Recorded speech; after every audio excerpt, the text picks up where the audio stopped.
Hi there, Facebook. Good afternoon, good evening, depending on where you are. I'm Skip Bayless. I'm on the west side of Los Angeles. It's kind of a nice, Ernestine just came in from outside my wife. What is it? It's kind of cool, nice. 70? No? 68, sorry. Missed it by 2. 68 degrees here on the west side of Los Angeles, about a mile from the Fox studios down on Pico Avenue of the Stars, where tomorrow we will do Undisputed as always every weekday from 9:30 to noon Eastern time. That's Eastern time. I'm on Western time, obviously, Pacific time, on Fox Sports 1. But here right now, and it's been a while, I'll welcome myself back to Facebook, welcome you back. If you're joining me, tuning in just now here on Facebook Live to talk a little NFL free agency, which leads to the NFL draft. I got way too much to say, so bear with me as I free associate for the next few minutes. I might even go an hour. But as always, because she hasn't had a diva appearance here for a while on Facebook Live, I am joined for a quick cameo by our quote-unquote daughter, Hazel. Hi, Hazel. Hi, thank you. You got to clean my nose before I do this. I've had a bad sinus infection, so my nose is a little red from blowing it so much. I gave it to my wife, Ernestine, who's really upset with me because she got sick from me, and she is a very unhappy camper. But here's Hazel. Hi, Hazel. Say hi to Facebook. Look at Hazel. She's growing up. She's about a year and 4 months. Hi, Hazel. Hi. Thank you. She's a pretty girl. She's the fiercest Maltese this side of Malta.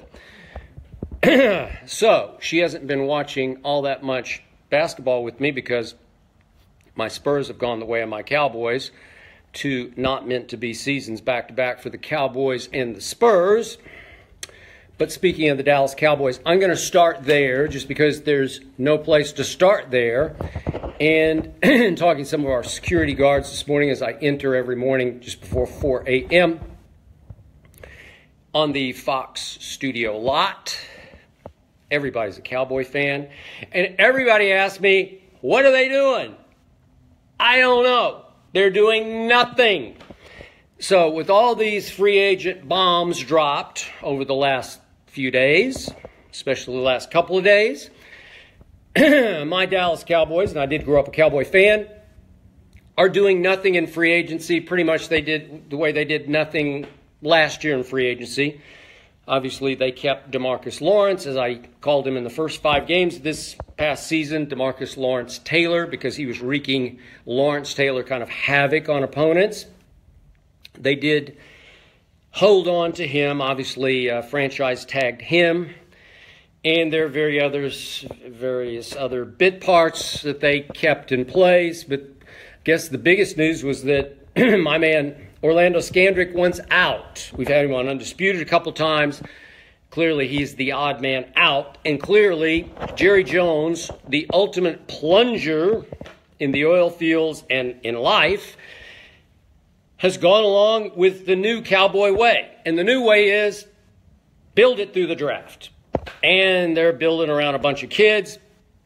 Silly me. I even thought Richard Sherman makes sense.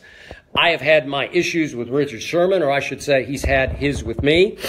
Excuse me, my nose is still running a bit here.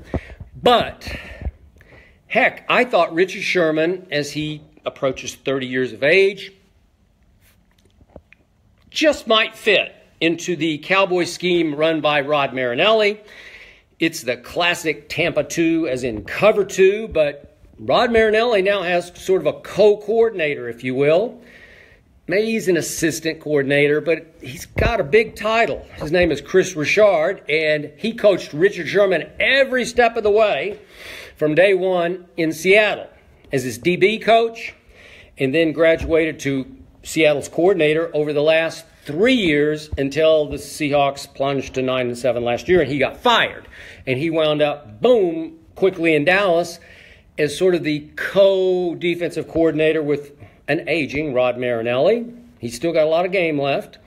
But Rod Marinelli's what's called his passing game coordinator. So Chris Richard, who's from Carson, California, just down the road, down the 405 freeway from here, which is next door to Compton, California, where Richard Sherman is from. So they're sort of kindred spirits, if you will. Chris Richard was a pretty good defensive back himself, high school, college at USC, played for Pete Carroll, and obviously ended up following Pete Carroll up to Seattle as a young coach. So I thought maybe there's a click there, and maybe Richard Sherman would fit in the Cowboy system because they need some veteran presence in their secondary because there are too many kids. I like the kids. I'm not saying I love the kids, but I do like them. You know, a Jordan Lewis here, and a Wouzier there, and Anthony Brown here. And Scandrick, the last time he was on Undisputed, said, well, you know, it looks like I'm losing all my snaps anyway. They're using Xavier Wood, who I projected as safety in the slot a lot. It's the slot corner. So they're just going young, and there's still Byron Jones, former first-round pick, and they may mix him back into the corner mix. So they're just going with their kids. They're young players, and they're building it from the ground up. And Jerry Jones, the plunger, is plunging for nobody. They're just waiting until the draft. I'm done with Dez. I'm sorry, Cowboy fans. I used to be, I can't throw up the X here because I hold my phone, but I used to be the biggest Dez Bryant fan. I'm sorry. He just turned into shell of self, shadow of self. Just a broken down liability last year, and I think he helped wreck Dak Prescott's season. Not that Dak was awful. He fell from third in QBR, my favorite stat, 0 to 100 scale. He was third in the NFL in QBR his rookie year, and he plunged all the way to fourth in QBR last year. Way ahead, by the way, of Kirk Cousins, and I'm about to get to Kirk Cousins. But Richard Sherman, coming off some bad stuff. Ruptured his Achilles tendon, bone spur on the other ankle, 2 surgeries. I don't know how he's going to bounce back, but I thought, well, maybe he'd want to play for Chris Richard. It's not exactly what he played in Seattle scheme-wise. They were covered 3. He had a whole lot of help behind him. That's my big clash that I had once upon a time back in the first take days. I can't remember when that was. 2013 maybe? 2012? I can't remember. But we had Richard on one afternoon when we were having some first takes in February in the afternoon. And he went off on me for reasons I have no idea. I don't really care. I haven't lost a bit of sleep over it. But the one I hung in there and I told him that what he is not acknowledging is he's got a whole lot of help. He was battling with me over my contention that at that point, Darrelle Revis, another guy I wanted the Cowboys to sign going into last year, just for veteran presence. I know he's just about done now. He's probably completely done after his ill-fated time in Kansas City. But my point was, at that time, I think it was 2013. I can't remember. I should have looked it up, but I don't know because I don't care. But the point then was I still favored Darrelle Revis slightly over Richard Sherman, who was about to arrive. He's also trying to talk his way into America's consciousness, hence his big blow up on First Take. But the point was, Richard, you got that guy named Earl Thomas behind you. You got that other guy, Cam Chancellor. You got some backup. You want to talk about backup. You're playing a lot of zone. You're not traveling. So I'm sorry. I don't see it. I don't see how you're better. That's all. That was it. So we blow up, and I don't know. The rest of it got pretty personal. I don't get personal on the air, but I will stand my ground, and I stood my ground with Richard, and I've invited Richard Sherman back on the show numerous times. No takers. So he's still welcome. Anytime. Tomorrow. Next day. Any day. Now he's a San Francisco 49er, but I was a little surprised. Dallas wasn't even in the mix. So if Dallas said, if Chris Richard, again, I don't know for a fact, it's possible that Jerry Jones just said, we are building with our kids. We like our kids. We're going to stick with our kids. We don't need Richard Sherman, who can be a bit of a clubhouse lawyer, can occasionally be a big malcontent, can make waves, obviously. I think they just said, nope, we don't want that big and strong a personality in our locker room and in our defensive huddle. So on they went. And the Cowboys have done nothing. I tweeted yesterday, do something, Jerry, as in Jones. I don't know. they're doing nothing. So I guess they're going to build from within. It looks like, if I know Jerry, he's going to cling to Dez Bryant, which I think is a huge mistake right now. They need to clear the decks. Dez still thinks he's Dez, even if they try to come to some grips and agreement with a pay cut. How many times have we seen over the last 48 hours? Look what happened with Jordy Nelson. They tried to get him to take a pay cut. Well, you can't blame a Jordy Nelson. He still thinks he's got game.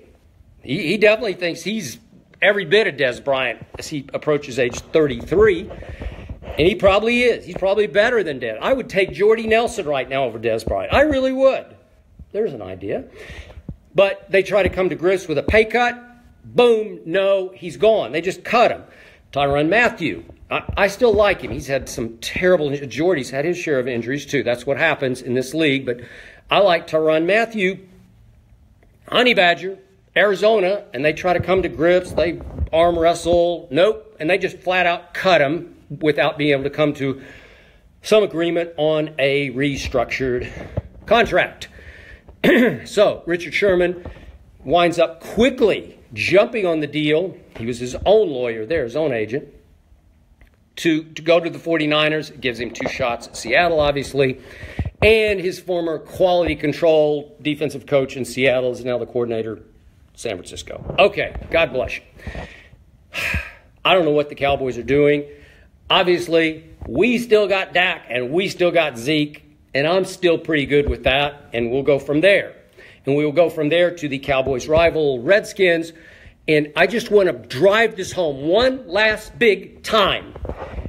The most overpaid quarterback now in NFL history, and it's times 10, is one Kirk Cousins. And I am going to miss him as a Cowboy fan in Washington because 7 times Kirk Cousins played my Dallas Cowboys.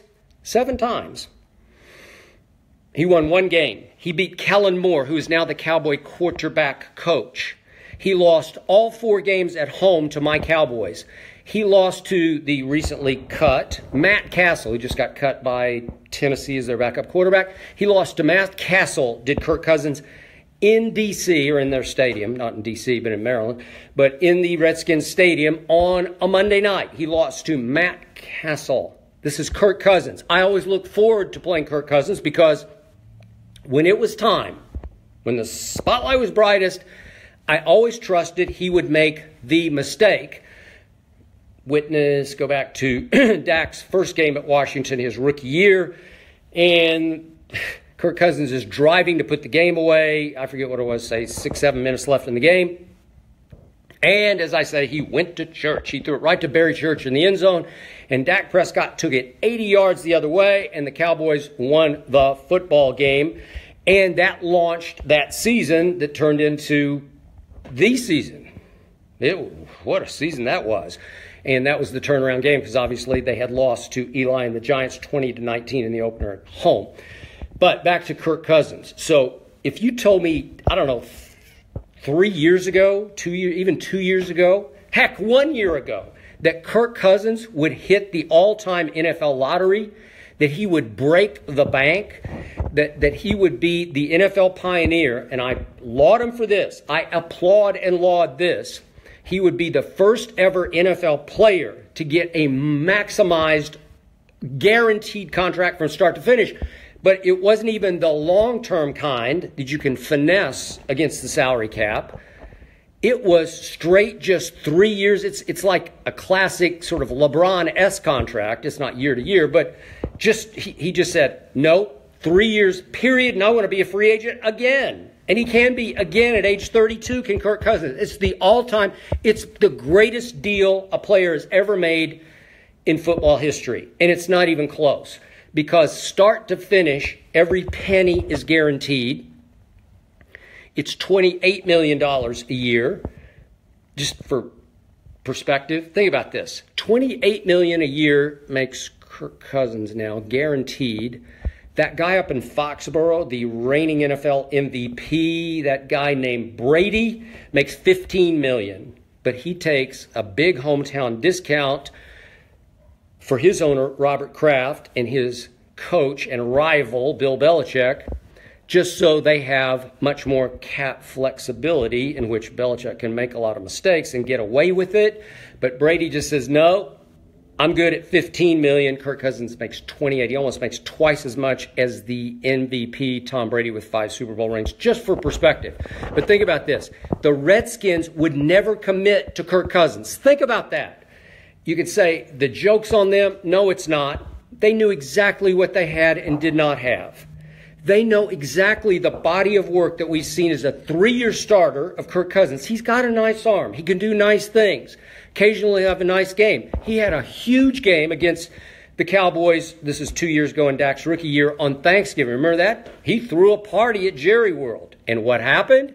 Dak went 4 for 4 in the red zone, and Kirk Cousins didn't. He did not. He went, 1 for 4, I believe, on touchdowns. Left a bunch of points on the table in the red zone, misfired on 3rd down 2 big times. So he makes plays. He just doesn't make the play enough to be that guy. Kirk Cousins just did that? He got that much? You're kidding me. Obviously, it's a league that is starved for quarterbacks.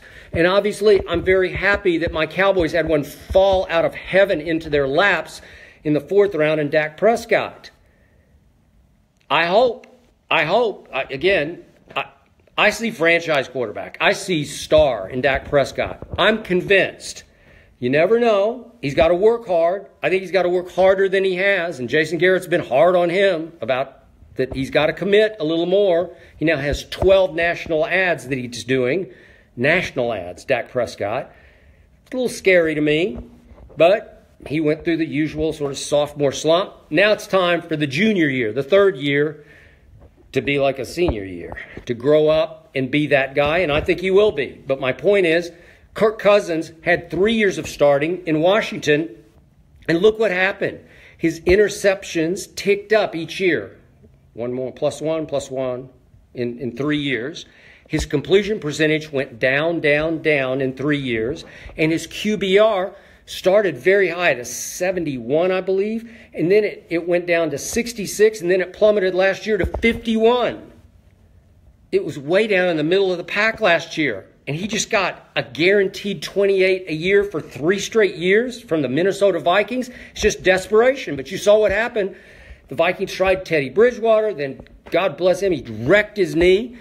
And they desperately plunged and went after Sam Bradford and gave up a 1st-round pick and a 4th-round pick and paid him a boatload of money. It was like $25 million over 2 years, I think, to Sam Bradford, who had proven nothing after once put on a time. He got $50 million guaranteed as the 1st overall pick back before there was a rookie salary scale. Sam Bradford. I never liked Sam Bradford. I'm an Oklahoma fan.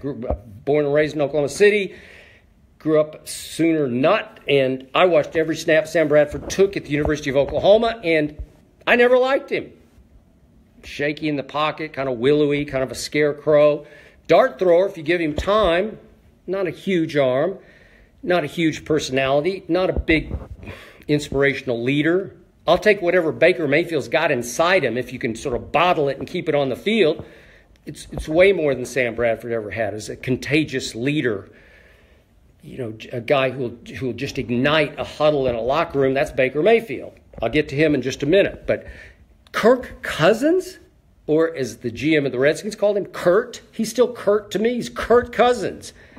And he goes from going 1-6 against the Dallas Cowboys to the Vikings said, he's our savior. He's the final piece to our Super Bowl puzzle. I can't imagine how he's going to have as good a year this coming year with the weight of the NFL world on his shoulders as Case Keenum had last year. I like Case Keenum. I'm not saying he's Tom Brady, but he's pretty good. He always was pretty good. He can make plays with his legs. Kirk's okay. Kirk can move around a little bit, but Case can really move around. He has just escapability in the pocket, and he'll run for an occasional big 1st down. He's a better athlete than Kirk Cousins. He doesn't have a huge arm, but he's like the point guard who can see the pass before it happens. That's Case Keenum. He just has like a flair about him. and he's an accurate thrower. He went 22 touchdowns and 7 interceptions. He made the throw of the year in the National Football League, the Minnesota Miracle throw, in which he improvised on a play. It was supposed to be the underneath route. That's what they practiced. And he threw it to the deeper route because time was out. Threw it to Stephon Diggs, and the rest was NFL history, thanks to not a great angle or decision on the play, obviously, by the kid Marcus Williams for the New Orleans Saints. But be that as it may, it was a great throw by Case Keenum.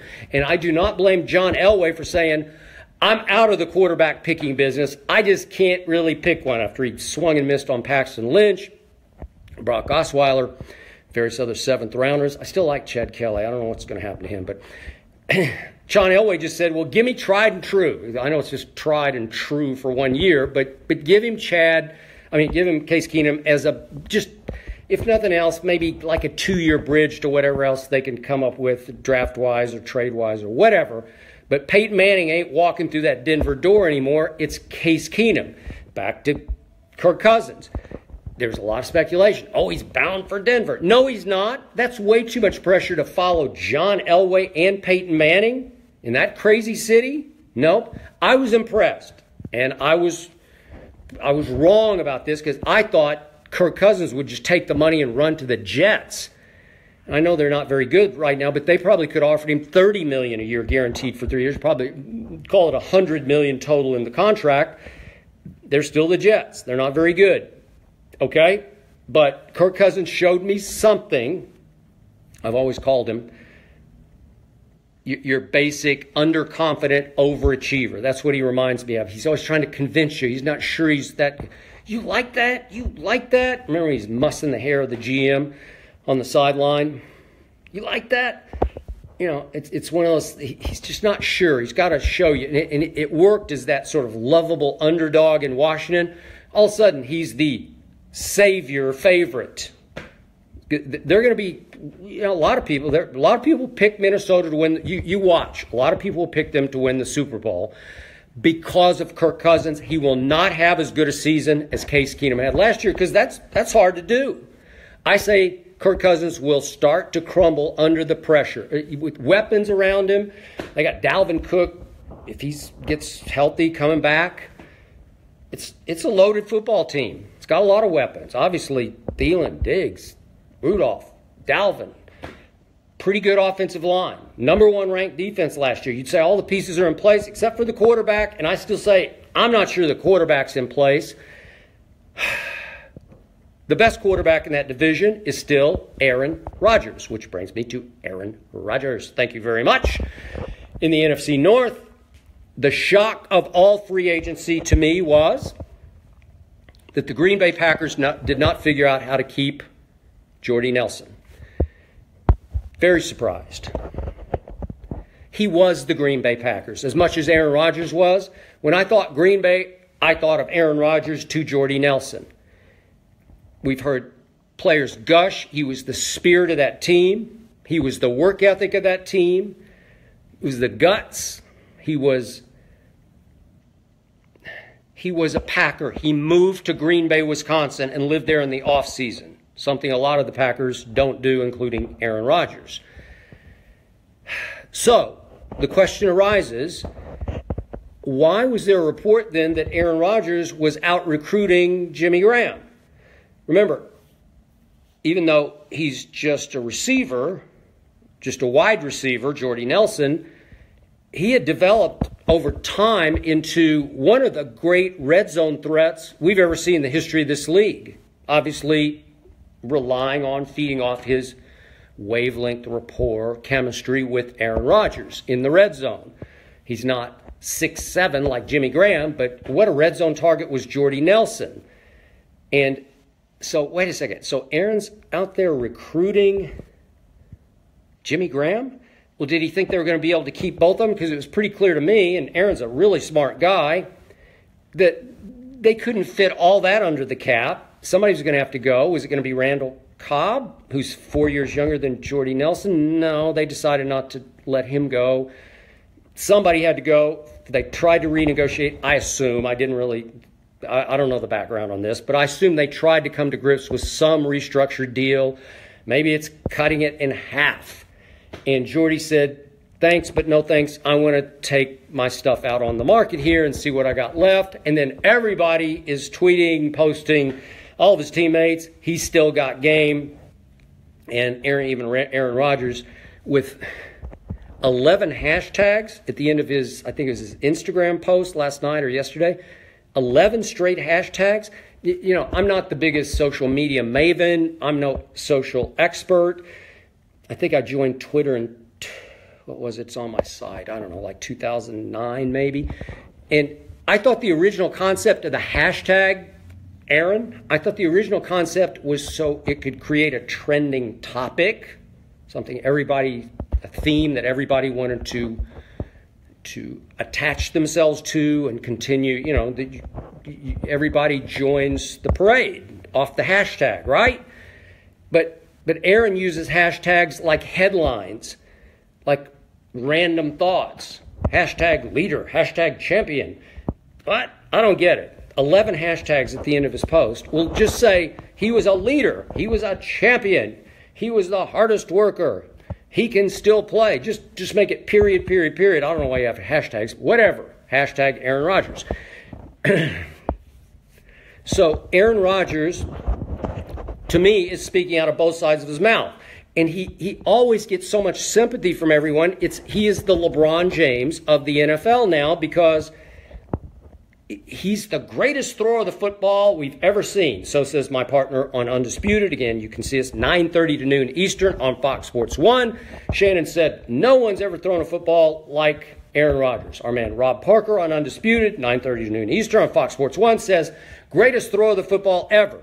And he's done exactly what? He won one Super Bowl, got to one Super Bowl, and only one Super Bowl 8 years ago. It's going on 8 years ago. Okay? Gotcha. Jordy Nelson was big in that game. So was our man Greg Jennings, who will be back on Undisputed tomorrow, 9:30 to noon Eastern on Fox Sports 1. Thank you very much. And what else has Aaron Rodgers done to deserve all this sympathy? He never has enough help like LeBron. He never has enough help. He doesn't have enough defense, and he doesn't have enough offensive line. He doesn't have protection. He doesn't have run game. They can't find a running back. My God, that kid Aaron Jones, he ran wild on my Cowboys last year at Jerry World. I don't know where he came from, the draft. So that worked. I just don't get all the hype, hooray for Aaron Rodgers. And I think he gets more passes than he throws because what has he done since the Super Bowl? He's won 5 playoff games, and he's lost 6 playoff games, including 2 at home, albeit Eli and Kaepernick. But he's lost them at home. He's lost 4 others, and he's won 5. And think about the 5 he won. Interesting. He beat Joe Webb of the Vikings. Think about this. The Vikings have gone from Joe Webb in a playoff game to Kirk Cousins now. Interesting. Joe Webb is a receiver by trade, but he was forced into playing quarterback that day at Lambeau Field. And then Aaron Rodgers beat my Cowboys on what became the Dez Bryant catch game. It was a catch. You know it was a catch. I know it was a catch. Now the whole world knows it was a catch because John Mara of the competition committee, owner of the New York Football Giants, admitted publicly a couple of weeks back, yeah, it was a catch. We all know it was a catch, and now it will be a catch. He caught it. He made a football move with it, Dez Bryant did, and he tried to slam it across the goal line the way running backs always try to slam it over by breaking the goal line. And he didn't control it going to the ground. What? He already controlled it in the air. I mean, he caught it and controlled it. He even switched it to his left hand because he's left-handed so he could slam it over the goal line so that the Cowboys could win the game. And the ref on the field standing right there raised his hands.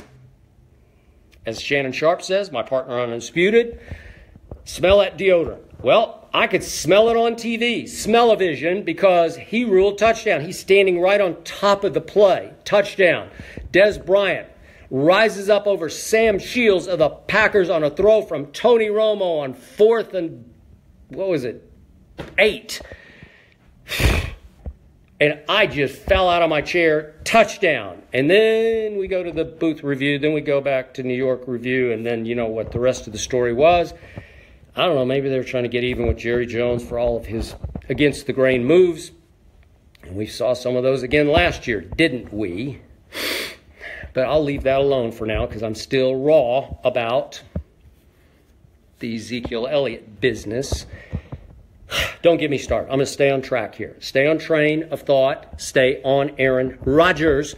He should have lost that game to Des Bryant because that was a catch. You know it and I know it. The only human that I know who doesn't know it but really does know it is Shannon Sharpe, who's a tight end in the Pro Football Hall of Fame, and he knows in his heart of hearts he's lying through his heart to the world just because he can't stand it because he hates the Cowboys so much.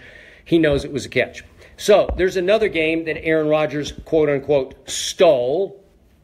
And what else am I forgetting? Oh, there was the Odell Boatgate Yacht Club game. Remember, Odell takes his receivers down to South Beach to hang out on a yacht to prepare for a game 5 days later on the frozen tundra of Lambeau Field. And the Giants were dissension-racked when they arrived. So Aaron had a pretty easy day that day, didn't he? And I'm forgetting. Hold on, I got a list of these. What's the other game? Oh, yeah. He beat my man Kirk Cousins. Wow. Impressive. I don't put a lot of stock in that. And finally, that leads us to the one game he did win. He made one nice throw to Jared Cook. I have no idea what my Dallas Cowboys were doing on that play. 4th and forever at Jerry World. This is 2 playoffs ago now.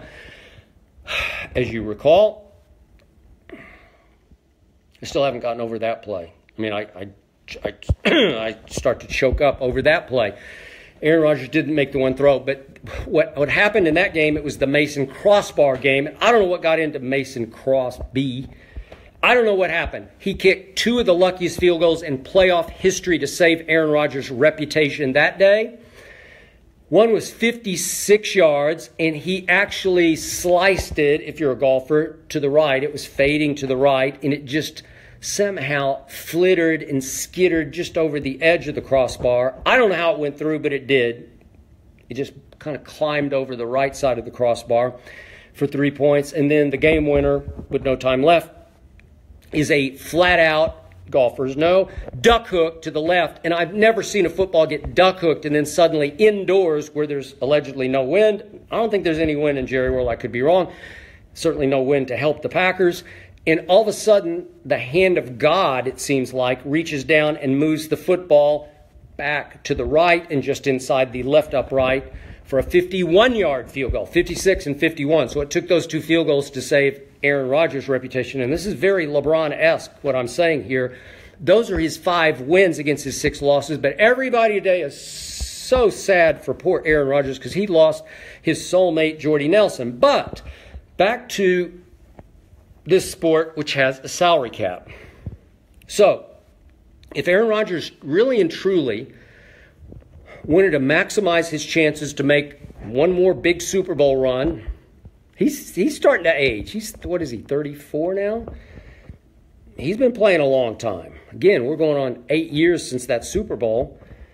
Why wouldn't he take a hometown discount? Why wouldn't he say, I'll restructure? So Tom Brady makes $15 million. Kirk Cousins makes $28 million. Aaron Rodgers wants more money, but he makes $21 million. So 21 to Tom Brady's 15. So I don't know. I'm just throwing this out. Everybody says, well, Tom's got Giselle. Well, so what? It's just like LeBron. I always say, why does LeBron have to take the max? Why does he insist on what it's $34 million? He's LeBron James. He's effectively married to Giselle because he's LeBron James. He is Giselle off the court. I don't know how much he makes. Hundreds of millions of dollars. Way to go. He earns it. He's worth it. He's a dynamo. I get that, but he makes so much, LeBron does, off the field. Why didn't he just say, I don't need that money. We got a salary cap in our sport. Baseball doesn't, obviously. Football, basketball, yes. So why wouldn't LeBron just take far less money the way Tim Duncan did for the last 5 years of his career so that they could load up their bench and have the strongest bench in the NBA? The Spurs did. They still do. They still do, but they don't have Tim Duncan anymore. And the new Tim Duncan is a big problem. Head case, Kawhi Leonard, don't get me started on that. But still, the point is that even the great Tim Duncan is saying, just pay me $5 million. I mean, he's the greatest power forward ever. What is he? And he doesn't have any off-the-field income to speak of. He's no Duncan, the quietest, most boring superstar in sports history.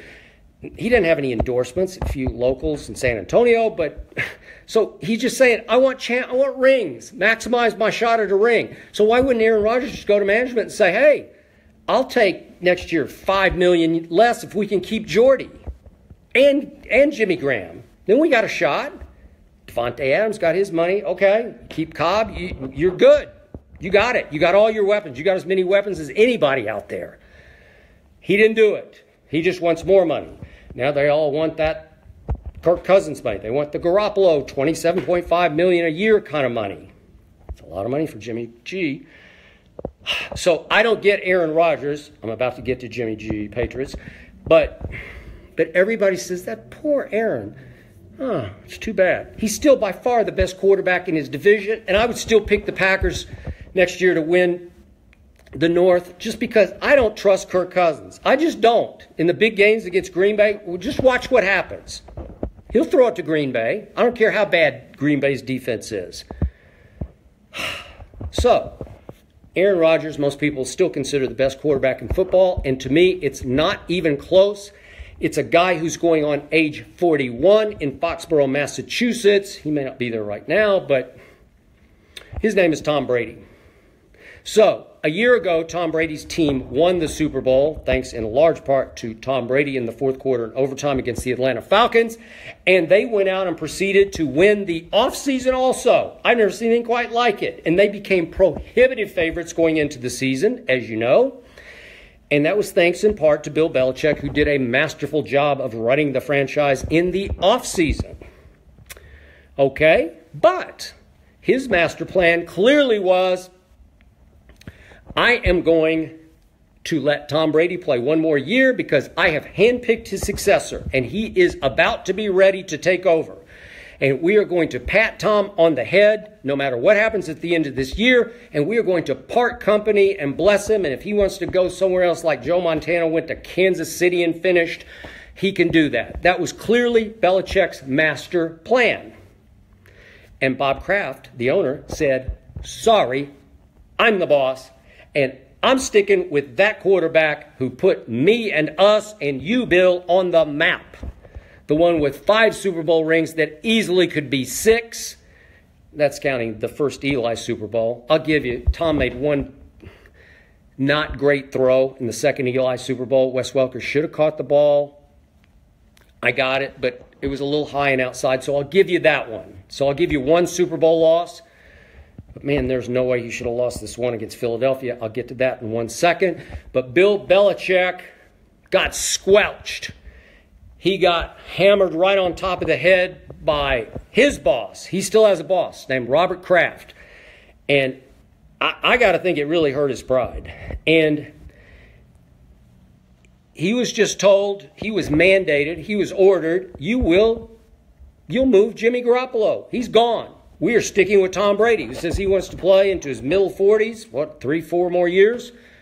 Whatever he says, goes. Bill, that's it. Period. End of story, said Robert Kraft, in effect.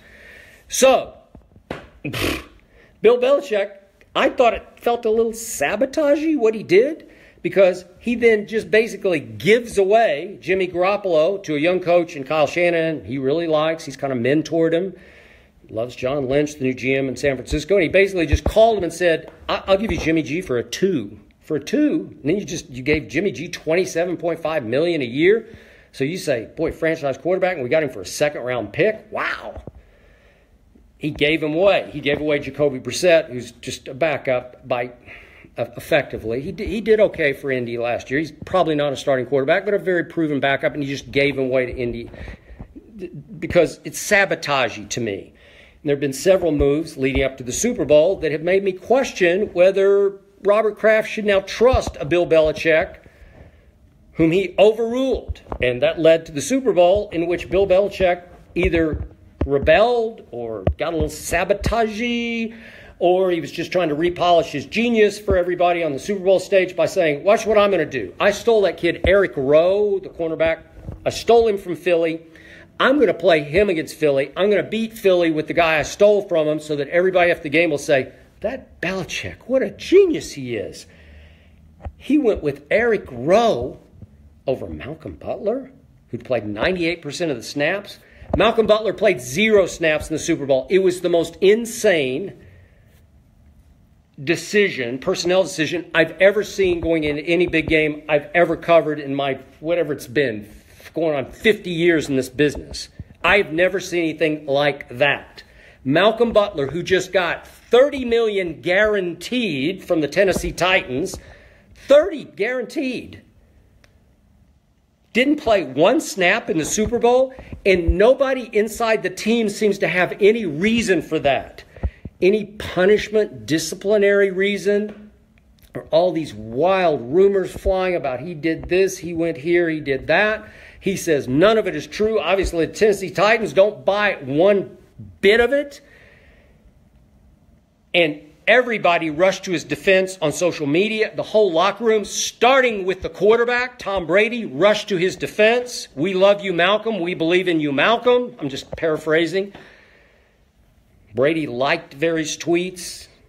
Brady tagged tweets with various we love yous. I mean, he gave him his unmitigated support, unbridled, unqualified support. There was nothing from Tom Brady like, you messed up, but we still love you. It's just like, we love you. He didn't play a snap in the Super Bowl. And meanwhile, Bill Belichick's vaunted defense, his genius defense, gave up 41 points to Nick Foles. Meanwhile, his quarterback, Tom Brady, is throwing for a record playoff game, not just Super Bowl, but playoff game record for, was it 505 yards? It's outrageously great. Put up 33 points, the most by a Super Bowl loser, and he lost. He lost to Nick Foles, allegedly the backup quarterback, who might be better than the starting quarterback. I think Philly's got not just a good problem, I think they have a problem. They also have a really good team. I'll get to that in just a second. So, Bill Belichick, it felt like, got a little sabotagey there with trying to make sure that Tom Brady doesn't win his 6th Super Bowl ring. I don't know, that's how it came off to me. And now comes the offseason, and I give this to Bill. He did make a nice move. It's not a big move, but it was a nice move to acquire Danny Shelton at Cleveland. For whatever reason, his former first-round pick, defensive tackle, they just decided he's expendable. I don't know why. Cleveland's made a lot of nice, bigger moves, acquisitions. Obviously, Jarvis Landry to go to Josh Gordon. You know all the moves. They've made some nice moves. I like Tyrod. I think he's a gamer, a battler. He'll be fine. But now there's even reports that Belichick's interested in A.J. McCarron. I'm like, well, wait a minute. You got Brian Hoyer. Is it possible? I'm just throwing this out. I have nothing to base this on. This is just pure speculation. But is it possible he's even thinking, maybe A.J. McCarron can be my next Brady? Maybe. I don't know. The Saban-Belichick friendship connection. I don't know. But he's at quiet war with Tom Brady. And it just drives me nuts because Tom Brady is doing things. No player in sports history has ever made players around him better than Tom Brady keeps making players around him better into his 40s. We've never seen anything like this. I know there's Brady hate. I know there's resentment. I know there's jealousy. There's this, there's that. He doesn't act the part. He's too aw shucks. He's too gee whiz. I watched every episode of the Tom versus Time. And he comes across half the time as the corny dad down the street. I get that. A little goofy, a little nerdy. That's not how a star quarterback is supposed to act. Yeah, but then all of a sudden Brady in Tom versus Time will drop an F-bomb or an MF bomb, and you go, oh, there's that guy. There's the guy I call Psycho Tom. Does he not play at the highest level in the biggest games, in the biggest sport we have in this country? Yep, he sure does. 505 yards he threw for. And the last episode of Tom versus Time, what did they lead with? A slow-mo montage of the last throw of the game. The Hail Mary. What a play it was. I'm sorry, you could call me over-the-top Brady fan if you want. I'm shooting straight right now. It was one of the great plays of Tom Brady's career because the Brandon Graham, who got him, who got free and knocked the ball out of his hand, the one turnover Tom had in the game, it was a turning point, obviously, but he's free again. He's all over Brady, and Brady at 40 puts a little move on him. He's got some of the greatest pocket feet we've ever seen. Obviously, saw the embarrassing 40 he ran, the ugly 40 he ran at the combine. It's not about that. It's about feet, athletic ability in the pocket. He jukes Brandon Graham, baddest pass rusher on the Eagles, one of the baddest in the game, in the land, and winds up and heaves it about 58 yards in the air and hits a 6'6" tight end right in the hands. It couldn't be thrown any purer, any better, under pressure. You want to talk about all-time clutch? And I don't know, it looked like, go look at it again. It looked like Gronkowski is in cement, like he's wearing cement shoes, like he just can't jump. And I didn't see anybody put a hand on his shoulder pad. I saw a lot of little Eagles just fight him out jumping for the ball. Rodney McLeod goes up, number 23, safety. He just out-leaps him and gets a hand on the ball. It's like Gronk didn't want it bad enough. You just got to want it. You're 6'6", you're a beast. You just go up and say, this ball is mine. This game is mine, because if he snatches it, we're having a real different conversation right now, but he did not. Think of that. Brady already had 505. You tack on, I think it was actually 56 yards. No, it was shorter than that because he threw the ball 56. I don't know. Tack on another 50 yards on that pass. He could have had 555 yards and a 6th Super Bowl ring, but it was not meant to be. Tom Brady is coming back next year. Bill Belichick is stuck coming back next year. I still think Bill Belichick's going to bow out and go somewhere else once he has a year to plan on it. That's just my gut feeling, not an educated guess. It's just a guess. But all of a sudden, the Patriots did acquire Danny Shelton. Not bad. Then boom, boom, boom, the last, 48 hours. Think about what they just lost. They lost Malcolm Butler, their best cornerback. They lost Danny Amendola, no shock. He got his money, thank you very much. God bless. Goes to Miami, got like $8 million. He deserves it, he's earned it. He is Tom Brady's clutchest receiver. Edelman's in the ballpark, but boy, Amendola, think of all the big 3rd and 4th down conversions. Even this last Super Bowl, remember what happened on what became the Hail Mary drive? Remember, it got to 4th and 10 from their 9-yard line, and what did he do? Boom, he hits once again Amendola for 12 yards just to keep the last drive alive that set up the possibility for the Hail Mary. Way to go.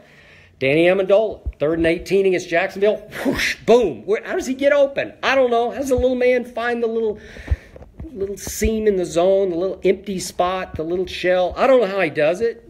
He and Brady, they work hard in the offseason. They got rapport.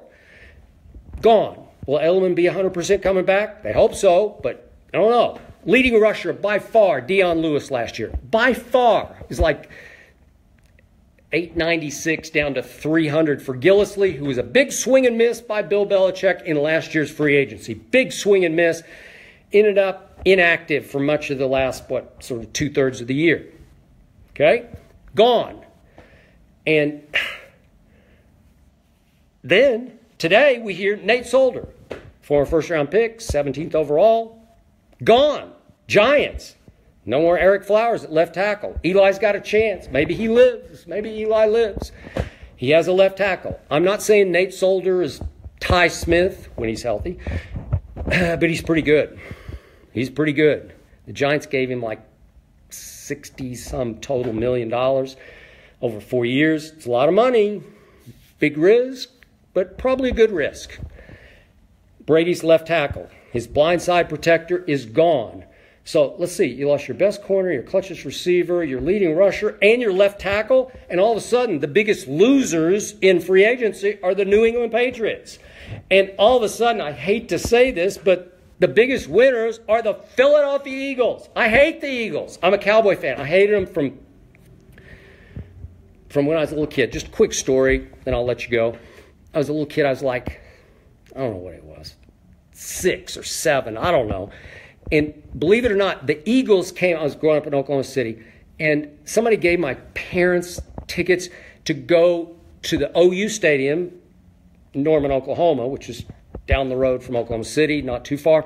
Anyway, my parents go to a preseason game played by the Eagles. And I don't know what possessed my mother, because the Cowboys weren't even born yet. There were no Dallas Cowboys, but she buys me an Eagles pennant. She came and actually tacked it on my wall, Philadelphia Eagles. I don't like the Eagles. And it was green and white, and it was just, I don't like green. And she just stuck it up on my wall like I would love it. I didn't love it. So I kept it up there like, I don't know, 2 weeks. And then one night I just said, I just can't take this anymore. And I just ripped it down and threw it away, and she didn't notice. Thank you. Thanks, Mom. I appreciate it. By the way, I lost my mom about 2 weeks ago. Service in Oklahoma City this Saturday. Don't want to tear up here, but I love you, Mom, and I'm going to miss you. But that was my mom. So that started my hate of the Eagles. They've been in the division, and I don't throw the word hate around loosely, but I just sort of hate everything they are, but I give it up. What a job they did. What a job Doug Peterson did. And he took a Nick Foles. I like Nick Foles. I like him a lot. I just don't believe Carson Wentz could have played at the level Nick Foles played at in really all 3 of the playoff games. I know he made one terrible throw, bad idea throw, should have been picked against the Atlanta Falcons, but he still beat them when very few people gave him a shot. I did. I picked him to win that game. I picked him to beat Case Keenum in the NFC Championship game. And I picked the Patriots to win the Super Bowl. But my point is, has any quarterback in playoff history played better back-to-back big playoff games, NFC Championship, Super Bowl, than Nick Foles did? Nobody. No, I can't. I don't know one. Those are all-time games, both of them. And the Eagles are loaded. And here's Howie Roseman, who didn't even play high school sports of any kind, like no sports. He was non-athletic. And his goal from childhood up was to be an executive in the NFL. And God bless him, he pulled it off. And he was the architect of that Super Bowl roster. It is just loaded from top to bottom. And then they turn right around and they pull off an incredible trade that allegedly Belichick was supposed to be in on, but he was a day late and $1 short. I don't know. I don't know what's going on. Is he really into it? Is his heart really into this? For Michael Bennett. Michael Bennett goes from Seattle to that defensive line. Wow. And then today I hear Haloti Ngata. I know he's getting to the back end of his career, but man, what a rock he is in that rotation at defensive tackle. He's just a rock. He's just a baller. He's just somebody you want in your rotation. He's just an anchor. It's going to be so hard to beat that team. And then I see today, they have re-signed Nigel Bradham, who's a good player, really good player. They're just loaded everywhere. And that whole line, it just has so much depth and so much firepower. And Barnett is coming as a kid. And man,